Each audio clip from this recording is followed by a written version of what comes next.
안녕하십니까. BTN 직무질설 당신을 응원합니다의 월도입니다. 나이가 들수록 누구나 갖게 되는 공통 관심사, 바로 건강입니다. 어느 기사를 보니 건강을 지키는 데 있어 가장 근본이 되는 것이 몸속의 독을 제거하는 해독이라고 하더군요. 우리가 섭취하는 음식부터 시작해서 생활 속에서 접하는 많은 것들이 우리 몸속에 독이 되어 차곡차곡 쌓이게 되는데, 이러한 독을 없애야만 건강해질 수 있다는 이야기가 있습니다. 마음의 건강 또한 마찬가지입니다. 자, 마음의 독 세 가지 잘 알고 계시죠? 환행과 성남, 그리고 어리석음, 탐진치, 삼독심이야말로 우리 마음에 쌓여있는 지혜의 눈을 가리는 독이 된다는 사실입니다. 함께 기억해보면 좋겠습니다. 월도 스님과 함께할 방법이 궁금하신가요? 어렵지 않습니다. 지금 핸드폰을 들어 010-7412-6331번으로 전화 주시면 월도 스님과 직접 이야기를 나누며 여러분의 고민을 풀어드립니다. 이외에도 카카오톡, 이메일, 네이버 밴드까지 다양한 방법으로 여러분들의 이야기를 기다리고 있습니다. 불자님들과 함께 만들어가는 BTN 직문즉설 당신을 응원합니다. 방송에 참여할 수 있는 기회 망설이지 말고 지금 전화 주세요. 이 시간 첫 순서 월도 스님의 고민 상담소 순서입니다. 많은 분들이 전화를 주셨다고 하는데 전화 받아보도록 하겠습니다. 여보세요? 네, 여기 일산 사는 원덕공 보살이라고 합니다. 네, 원덕공 보살님 반갑습니다. 네, 영광입니다. 네, 어떤 사연으로 전화 주셨나요? 다름이 아니고요. 네. 아주 여태까지 그냥 하고 왔는데 왜 하다 보니까 의문점도 있고 서운한 점도 있고 그래서 자세히 여쭤보고 하려고 그러는데, 제가 건강경 사경을 한 20년 했다고 볼까요? 한 108번 이상 썼어요. 네. 그랬는데 그거를 내 나름대로 그냥 신도들 열심히 하는 사람을 주고 제사 지낸 끝에 태우는 게 좋다고 얘기를 들어서 네. 그냥 하나씩 마음에 드는 기도 잘하시는 분들은 내가 하나씩 한 부씩 드렸어요. 쓴 거를. 네. 그거를 옆에 드린 것만 해도 한참 많아요. 근데 네. 이제는 내가 그걸 너무 남발하는 거 아닌가. 이게 진짜 귀중한 거 열심히 쓴 건데 이게 잘하는 짓인가 자꾸 의문이 생기고, 가피는, 부처님의 가피는 알고 있는데 계속 수행하는 마음으로 그냥 붓을 들고 있습니다. 네. 근데 그게 그렇게 해도 되는 건지요? 네. 그리고 그게 태워드리는 거는 내가 집착을 너무 심하게 할까봐 내 수중에 안 남게 다 드렸는데 이제 다 드리고 나니까 좀 허전해요. 네. 그래서 그걸 그러지 않고 하는 방법은 없을까요? 네. 네. 건강경을 20년 동안 사경을 하셔가지고 네. 제사를 지내거나 천도제를 지내거나 하는 분들에게 드려서 그걸 태워드렸다는 얘기죠? 네. 근데 그게 계속 어저께까지도 한 부를 주고 나니까 네. 내가 지금 현재 쓴 거 한 2부밖에 안 남아서 서운한 마음이 갑자기 생겨요. 네. 이제 나이가 지가 31년생이거든요. 예. 근데 이거를 이렇게 쓴 것도 기회가 있어서 썼는데 나이 먹으면 이게 또 흔들리면 못 쓸까봐 네. 열심히 쓰긴 합니다. 그런데 네. 내가 지니는 게 낫는 건데 그런 거 아닌가 하면서도 스님한테 좀 이런 기회가 있어서 전화가 드렸습니다. 31년생이면 뭐 90세이신데요. 네? 연세가 높으신데도 불구하고 네. 이렇게 정성스럽게 사경을 하는 것 자체는 그 공덕이 이루 말할 수 없는 공덕이 될 겁니다. 그리고 그래요? 스스로가 네. 그 사경을 한 부분을 안고 있는 것도 중요하지만 그보다 더 많은 사람들이 필요하는 공간에 내가 네. 그 보시를 하고 그들을 네. 깨우칠 수 있도록 기회를 부여하는 것 자체도 크나큰 공덕이 아닐 수 없습니다. 네. 건강한 모습으로 이렇게 사경 공덕을 짓는 거에 크나큰 치하의 말씀을 좀 드리고 싶고요. 네, 감사합니다. 앞으로도 포기하지 마시고 좀 열심히 힘 닿는 데 것 헌신을 하는 것도 좋은 수행의 방법이 아닐까 싶은 생각을 합니다. 네. 그래서 그 법화경이 보면은 사경 공덕에 대해서 이야기를 하고 있거든요. 네. 법화경에 보면은 법화경 오중법사가 있는데 그 오중법사 중에서 네. 경전을 수지하는 것도 공덕이 되고 경덕을 읽는 것도 공덕이 되고 소리를 내는 것도 공덕이 되고 또한 뺏겨 쓰는 것도 공덕이 되고 해설이 되는 것도 공덕이 되고 네. 그 여러 가지 부분이 그 다 공덕이라고 말씀하셨는데 네. 우리 보살님께서는 사경을 하셔가지고 그 부분을 많은 사람들에게 덕이 될 수 있도록 하고 공덕이 될 수 있도록 베풀었다는 것 자체는 아주 크나큰 수행의 장래이고 큰 공덕이라고 생각합니다. 네. 그리고 그 부분을 그 너무 이렇게 마음 졸이지 마시고 네. 아주 좋은 일 한다는 흐뭇한 마음을 가지고 열심히 그 행하시다 보면 그거 자체가 훌륭한 수행일 수 있습니다. 포기하지 마시고 열심히 하셨으면 좋겠다는 생각이 되거든요. 네. 그리고 건강이 허락되는 대로 열심히 사경하셔가지고 지금까지 지은 해가지고 어디 이렇게 집에 한 구석에 놓는 것보다는 법당에 갖다 올려놓곤 했는데 예. 그또 요새는 태우기가 좀 서방 저거로 해서 예. 관리가 많아요. 그렇죠. 못 하겠더라고요. 네, 절에 갖다 네. 주시면 절에서 또 잘 태워주리니까 그렇게 인연 지어질 수 있도록 하시는 것이 큰 공덕일 수 있습니다. 그러니까 네. 뭐 한 군데로 간 게 아니고 저는 이제 2년 닿는 데가 있으면 가서 그냥 참배하고 그냥 태우고 오고 그러니까 한편 여러 번 태웠는데 그게 계속 하는 게 이게 옳지 않은 거 아닌가 하고 또 의심도 가고요. 그렇지는 않습니다. 열심히 하시는 것은 수행에는 끝이 없어요. 할 수 있는 데껏 최선을 다하는 것이 큰 공덕이 되니까 절대 그런 마음 먹지 마시고 힘이 허락하는 데까지는 포기하지 않고 사경했다는 마음을 가지고 열심히 네. 노력을 하시기 바랍니다. 네. 그랬으면 그냥 계속 하라고요. 네. 네. 감사합니다. 고맙습니다. 건강하시고요. 네. 우리 원덕공 보살님께서 연세가 90인데도 불구하고 사경을 이렇게 하셔서 절에도 갖다 주시기도 하고 인연 있는 불자들에게 나눠주기도 하고 그래서 그 사경의 결과물을 가지고 어떻게 해양할 건가를 많이 고민을 하고 계셨던 것 같습니다. 높으신 연세에도 불구하고 이렇게 마음을 내는 것 자체는 쉽지 않은 그 장리일 텐데도 불구하고 신심을 가지고 노력한 결과가 많은 분들에게 부처님과 인연을 지어주지 않았나 싶은 생각을 합니다. 포기하지 않는 마음으로 힘이 허락하는 대로 최선을 다해서 노력하다 보면 현생에도 부처님과의 깊은 인연이요 미래도 또한 부처님과 깊은 인연의 공덕주가 되지 않을까 싶은 생각을 합니다. 많은 불자님들께서도 부처님의 가르침의 장르를 가르지 말고 경전을 가지고 있는 것만도 공덕이 된다고 이야기를 하는데 내지는 소위 사경을 하거나 또 해설을 하거나 읽거나 모든 부분들이 다 공덕일 수 있습니다. 옛날 그 인쇄술이 발달하지 않았을 때는 하나의 사경 공덕이라는 자체가 그야말로 하나의 부처님을 이 세상에 탄생시키는 거나 마찬가지라고 하는 부분이 장르로 공덕을 추앙했던 그런 과거도 있었습니다.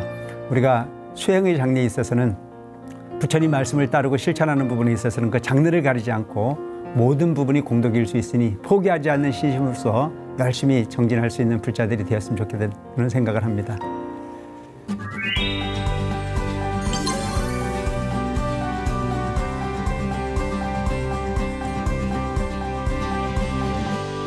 자, 그럼 다음 전화 연결해 보겠습니다. 여보세요? 네. 네, 반갑습니다. 네, 스님 안녕하세요. 네, 안녕하십니까? 네. 네, 어디서 전화 주셨나요? 늘 월조 스님 법문 잘 듣고 있습니다. 아이, 고맙습니다. 네. 제가 월조 스님께 여쭤보고 싶은 말은요. 네. 제가 이렇게 절에를 좀 다니는 사람인데. 네. 그런데 제가 다니는 절의 스님이. 네. 항상 이래 평소 때는 참 좋으신데. 네. 어떤 때 보시면 좀 이렇게 제가 생각하기에 좀 너무 이렇게 계를 안 지키고 이렇게 좀 나태하신 것 같아서. 네. 그런 스님은 어떻게 봉양을 해야 되나 그게 좀 고민이라 전화를 드렸어요. 아, 스님 때문에 고민해야 전화를 주셨네요. 네. 네. 우선은 우리가 세상을 살다 보면 네. 기대했던 것만큼 기대치가 만들어지는 경우도 있지만 그러지 못한 경우도 많이 있습니다. 예. 어떤 부분을 배우려고 갔는데 그가 나한테 거꾸로 가르치는 경우도 많이 있거든요. 지금 전화 주신 내용을 보면 스님에게 가르침을 배우러 갔는데 평상시에 스님은 참 좋으시고 충분히 존경할 만한데 어느 때 보면 내가 생각했던 계율과 전혀 관계가 없는 또 스님이 모범을 보여야 되는데 그 스님이 모범을 보여주지 않아서 너무 실망스러운 마음에 전화를 주신 것 같거든요. 예. 무엇보다 중요한 부분은 그 스님에게 어떤 기대치를 크게 하는 것도 중요하지만 스님이 잘못된 행위라고 하는 부분을 봤을 때 참 많은 불자들이 고민스러워하는 부분 중에 하나고요. 상담을 하고 있는 저도 마찬가지로 완벽할 수는 없습니다. 한 사과나무에 사과가 열려서 크는 모습을 보면 햇빛에 잘 익어가는 사과도 있지만 그늘에 가린 사과도 있고 때로는 바람이 불어서 낙과가 되는 사과도 있듯이 출가를 해서 사는 스님도 역시 마찬가지로 잘 살려고 좋은 마음으로 계율을 생각하면서 갔다가 보면 나도 모르는 순간에 계율을 어기는 경우도 있고 신도들에게 모범되어지는 행위가 아닌 부분으로 비춰지는 경우도 분명히 있을 거라고 생각합니다. 그런데 무조건 그렇다고 해서 전체의 어떤 그런 스님이 그러하거나 불교가 그런 것이라고 하는 부분으로 오해를 하지 마시고 차라리 그 스님에게 이만저만한 부분에 스님을 존경하고 존경하지만 이와 같은 행위는 조금 모순되어진 행위로 비춰질 수 있으니 이 부분은 나는 충분히 이해할 수 있으나 주변에 있는 신도들에게 불편함을 끼칠 수 있는 경우가 생길 수 있으니 삼가해달라고 한번 이렇게 말씀드려 보는 것도 좋은 방법이 아닐까 싶은 생각이 드네요. 예, 저도 여러 번 한 서너 번 정도 그렇게 해봤어요. 네. 해봤는데 그 스님이 그때 당시는 굉장히 이렇게 좀 그러겠다는 것보다도 이렇게 본인이 이렇게 좀 많이 미안해하고 그러시더라고요. 네. 그런데 그게 잘 안 고쳐지고. 네. 그래서 저도 이제 나이가 저는 많고 거기는 좀 스님은 좀 나이가 젊은 스님이거든요. 네, 네. 우리 아들을 생각해서 네. 어쨌든 잘 받들어 주면은 좀 더 나아질까 싶어. 좀 제가 공을 좀 이렇게 뭐 부처님한테 공을 들인 게 아니라 스님한테 좀 공을 많이 들여봤어요. 부살이 훌륭하십니다. 네, 그랬는데 제가 안 고쳐지니까 이제 저도 자꾸 이제 좀 실망이 되는 게 그래. 가지 말고 그냥 집에서 불교 TV를 보면서 제가 이제 어떻게 신앙생활을 할까 그렇게 생각을 해봤거든요. 무엇보다 중요한 부분은 보살님 참 좋으신 마음이신데요. 예. 그렇다고 해서 절에 가는 걸 포기하시는 것은 바람직한 방법이라고 생각하지 않고요. 글쎄요. 그게 좀 그래가지고 있으니까 네. 자꾸 그 절에서 무슨 행사하는 꿈 또 무슨 복당이 바뀌어져가 막 어떤 사람들이 많이 모여서 뭘 하는 꿈 이런 걸 자꾸 꾸더라고요. 네, 네. 그러니까 또 그 갈등이 생기더라고요. 제 마음에. 우리 보살님께서 불심이 돈독하시니까 네. 마음으로부터 해야 되는데 할 수 없는 부분이 형편이 아마 마음의 현상으로 나타나는 것 같거든요. 그래요. 어쨌든 포기하지 마시고 스님한테 10번이고 100번이고 잘못된 부분은 좀 말씀드려서 내가 스님을 위해서 이렇게 말씀을 드리는 거고 주변에 불자들의 이야기를 전달하는 것이니만큼 절대 오해하지 마시고 내 얘기를 들어달라고 간곡하게 정말 지금 말씀하시듯이 그 아드님 나이에 해당되는 그 스님이시지만 그래도 스님이 좀 하나 제대로 그 마음을 밝히셔서 제대로 된 스님의 모습으로 돌아갔을 때 세상은 그만큼 밝아질 수 있는 부분이니만큼 스님만 하나가 아니고 스님을 바라다보는 여러 불자들이 바로 스님을 희망으로 바라다보고 있다고 충고도 하시고 그래서 포기하지 마시고 스님이 스님의 모습으로 돌아갈 수 있도록 자꾸 노력을 해 주시기 바랍니다. 그랬으면 좋겠어요. 포기하지 마시고 예. 집에서 기도하시는 그 마음 변치 마시고 기도도 하시고 절에 가시는 것도 포기하지 마시고 스님을 그럴수록 더 자비심으로 더 감동스럽게 할 수 있도록 그렇게 노력을 하다 보면 반드시 스님이 제자리에 찾아 들어올 거라고 생각합니다. 월도 스님이 그렇게 생각하세요? 네, 그렇게 될 겁니다. 아유, 감사합니다. 네, 고맙습니다. 네, 스님 정말 고맙습니다. 네, 감사합니다, 보살님. 스님 말씀을 믿고 노력을 해보겠습니다. 네, 열심히 노력해 보십시오. 네, 네. 고맙습니다. 고맙고요. 예, 건강하세요. 예, 고맙습니다. 건강하시고요. 네. 어쨌든 이렇게 사연 주신 부분에 출가한 스님으로서 완벽할 수는 없습니다.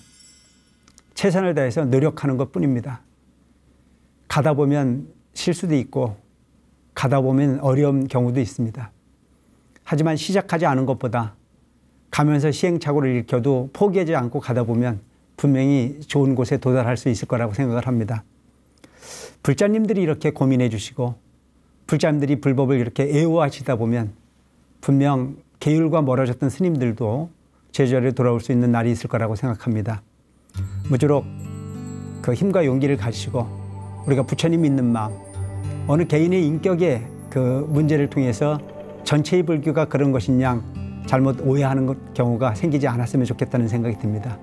모쪼록 열심히 정진하시고 또 불법을 애호하고 있는 많은 불자님들이 그 스님들이 잘못된 행위에 대해서는 지적해 주시고 또한 돌봐주시고 그래서 삐뚤어졌던 어떤 그런 길이 다시 바른 길을 선택해서 갈 수 있다면 그것은 분명 가지 않았던 길보다 훨씬 더 값진 길이 답을 구할 수 있는 멋진 스님이 될 수 있을 거라고 생각합니다. 전국에 있는 모든 불자님들 내절 하나하나 불교의 어떤 그런 가치에 대해서 포기하지 마시고 마음으로 부처님 가까이 다가설 수 있는, 그래서 모범을 보여갈 수 있는 그런 부분이 불교 환경이 될 수 있도록 노력하고 충고할 수 있는 환경의 주인공들이 됐으면 좋겠다는 생각을 합니다.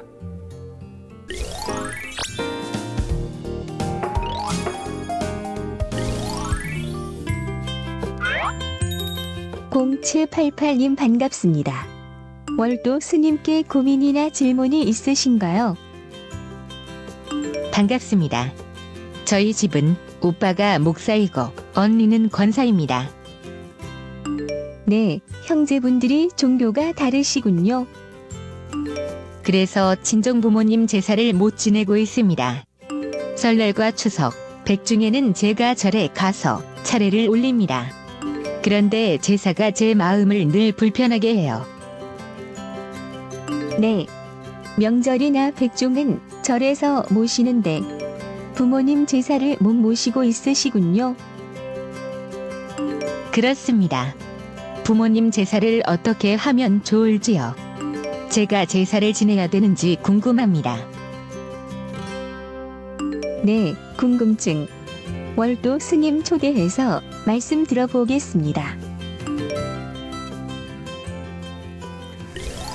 네, 이런 고민이 있으신 분들이 의외로 많이 있을 것 같습니다. 명절 차례를 절에서 모신다고 했는데 그 사실을 오빠나 언니가 알고 있는지, 또 그 알고 있으면서도 그 부분을 반대하는데도 불구하고 그냥 본인이 그렇게 그 진행을 해오는 건지 한번 좀 생각해 볼 필요가 있지 않겠나는 생각을 합니다.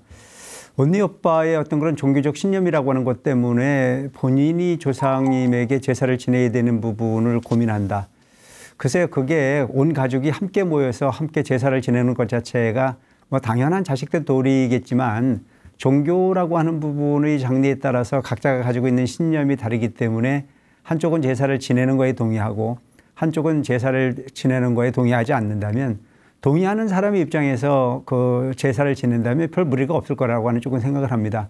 제사를 지내는 것을 반대하는 것, 본인 스스로가 참여 안 하면 되는 거지 남이 제사를 지내는 부분까지 반대하는 것까지는 너무 좀 지나치지 않을까 싶은 생각을 우선 하게 하고요. 명절 때나 백중 때에 절에서 제사를 지내는 부분의 행위를 실천한다면 기제사도 역시 마찬가지로 절에 맡겨서 제사를 지내는 것도 한 그 방법이 아닐까 싶은 생각을 합니다. 또 본인 스스로가 절에서 지내는 부분이 별로 바람직하지 않고 내 스스로가 자식된 도리를 다하는 마음으로 집에서 제사를 지낸다면 그것까지도 뭐 크게 반대할 일은 아니라고 생각합니다. 무조건 이런 부분은 각자의 가정에서 형제들이 어떤 그런 협의하에 이루어져야 되는 부분이 사항 중에 하나이고, 요즘 가끔 보면 뭐 타종교인이라고 하더라도 제사상에 절은 하지 않는다라고 하더라도 모임은 함께 해서 추모를 하는 그런 그 행위를 한다라고 하는 얘기도 듣고 있습니다. 그렇지만 형제지간에 화합하는 부분이 제사의 본질이긴 합니다만은 그럴 수 없을 때는 이렇게 그 종교가 다른 이유로 또 그럴 수 있는 형편이 아니라고 하면 지금까지 해왔듯이 그렇게 해오시고, 기제사 같은 부분도 역시 집에서 지낼 수 있는 형편이라면 집에서 전을 지내도 되고, 그렇지 않다면 또 절에서 그 명절 때 행하듯이 그 부탁을 해서 제사를 모셔드리는 방법도 있으니 그것은 사연 주신 분이 잘 판단하셔서 진행하는 것 자체가 참된 방법이 아닐까 싶은 생각을 합니다. 요즘 많은 불자들이 고민하는 것 자체가 종교가 그냥 모두가 다 한 마음으로 한 종교로 일관했을 때는 무리가 없는데 각자가 삶의 환경이 다르고 처해진 환경 속에 있어 각자의 종교를 모색해서 찾다 보니까 지낸다 못 지낸다 갈등을 일으키는 경우들도 많이 있습니다. 조상이 원하는 부분이 뭘까요? 아마 제사라고 하는 부분을 통해서 가족이 화합하고 형제지간에 더욱더 끈끈한 정을 또 우애를 만들어갈 수 있는 부분이 장르가 아마 조상이 원하는 부분이 아닐까 싶은 생각을 합니다. 그렇지 못했을 때는 그렇지 못한 대로 최선을 다하는 방법을 찾아보는 것 자체가 지혜로운 부분의 삶이 아닐까 싶은 생각을 합니다. 삶을 위한 종교, 행복을 만들어가는 부분이 종교가 바로 불교입니다.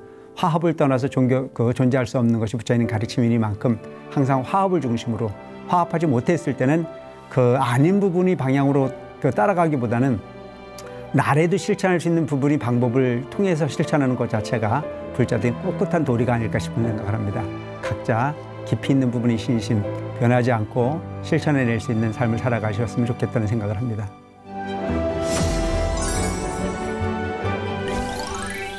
여러분은 부자의 기준을 어디에 두고 계시나요?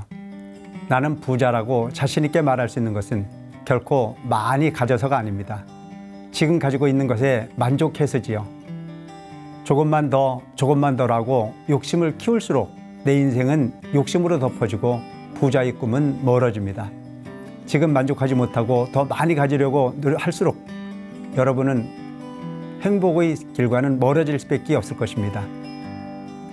이번 한 주 만족하는 삶, 행복하시기를 두 손 모아 기도드리고요. 저는 다음 시간에 다시 뵙겠습니다. 성불하십시오.